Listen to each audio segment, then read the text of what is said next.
Jeshi la polisi limefanikiwa kumkamata Samuel Maro Mwita, dereva bodaboda na mkazi wa Majohe jijini Dar es Salaam kwa tuhuma za kufungua akaunti kupitia mtandao wa Facebook kwa kutumia jina na picha ya Brigedia Hassan Mabena na kuweka maneno yanayosema,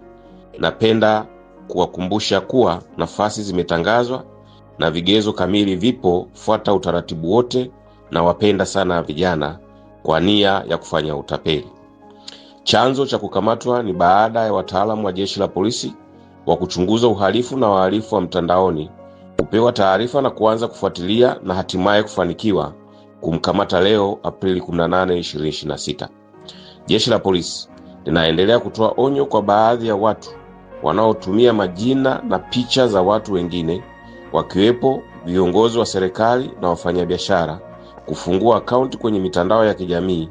kuacha tabia hizo, kwani ni kosa la jinai kwa mujibu wa sheria, kwani halitasita kuendelea kuwasaka na kuwakamata. Aidha, linatoa wito kwa wananchi kuendelea kuwa makini na kutokuamini kila kinachoandikwa au kutangazwa kupitia mitandao ya kijamii kabla ya kuthibitisha ukweli wake kutoka vyanzo sahihi, ili kuepuka kutapeliwa au kujiingiza kwenye mgogoro na sheria.